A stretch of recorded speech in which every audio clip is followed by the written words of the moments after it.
సరే ఇది అనుకున్నదే ప్రతి వాళ్ళు అడిగిందే.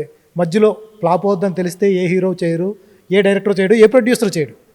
ఇది సినిమా ఫ్లాప్ అవుద్దని ఎవరు చేయరు.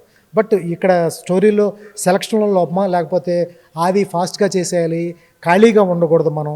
ప్రతిరోజు షూటింగ్‌కెళ్ళాలి, 2 డేస్ తర్వాత షూటింగ్‌కెళ్ళిపోవాలి. మన కాల్ షీట్‌లు బిజీగా ఉండాలనే ఉద్దేశంతో కొన్ని అటెంప్ట్ చేసేస్తూ ఉంటాం. లేకపోతే జేబు సాటిస్ఫాక్షన్, జాబ్ సాటిస్ఫాక్షన్ అంటారు. ఈ ఈ ప్యాటర్న్‌లో మొహమాటాలకు పోయి కొన్ని ఒప్పుకుంటాం.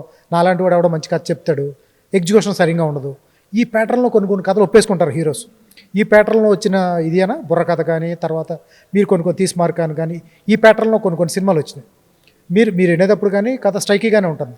ఎగ్జిక్యూషన్‌లో ఫెయిల్ అవ్వచ్చు. అది అల్టిమేట్‌గా హీరో కథలోనే పడుతుంది. ఈ గ్యాప్ ఎక్కడిది? ఏదైతే ఉందో సర్టెన్ గ్యాప్ ఎక్కడి నుంచి వచ్చింది? ఎగ్జిక్యూషన్ దగ్గర కథ బుర్రకథ సినిమా ఒక మనిషి 2 బ్రెయిన్స్తో పుట్టడం అనేది మంచి వెరీ కథ. Exciting exciting point. కథ. దానికి మంచి బజ్ ప్రీ బజ్ వచ్చింది ఆ సినిమాకి. మంచి ట్రైలర్ టీజర్కి అంతా మంచి బజ్ వచ్చింది. వచ్చింది.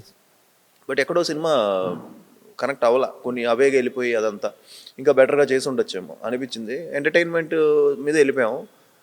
ఎంటర్టైన్మెంట్, యాక్షన్, ఎమోషన్ అంతా ఇంకా కొంచెం డిఫరెంట్గా చేసి ఇంకా కొంచెం బాగా చేసి ఉంటే బాగుండు సినిమా. బట్ ఆ సినిమా ఆల్మోస్ట్ ప్రొడ్యూసర్ సేఫే, ఎందుకంటే బిజినెస్ అయింది, డిజిటల్ అయింది, శాటిలైట్ అయిపోయింది. జీ వాళ్ళకి మంచి రేటుకి అమ్ముకున్నారు అప్పట్లో ఆ సినిమా బుర్రకథ. సో నాకు ఏమైపోయిందంటే అండి, ఇలాంటి ఫిల్మ్స్ ఇప్పుడు తీస్మార్ ఖాన్ ఉందండి. Teesmaar Khan cinema on paper బాగా ఎక్సైట్ చేసింది. డైరెక్టర్ బాగా తీసాడు, ఆ మేకింగ్ అంతా బాగుంటుంది మన ఇదంతా. బట్ ఎక్కడో ఆ పాయింట్ ఓవరాల్గా నేను పోలీస్ అవ్వడం అనేది ఎక్కడో నేను ఫస్ట్ ఆర్టిఫిషియల్ అనిపించింది జనాలకి. అంటే అది న్యాచురల్గా లేదు. అది కొంచెం అదొకటి అయింది. ట్విస్ట్లు ఎంజాయ్ చేశారు, మళ్ళీ సునీల్ గారు ట్విస్ట్ ఎంజాయ్ చేశారు. సో అలాంటివి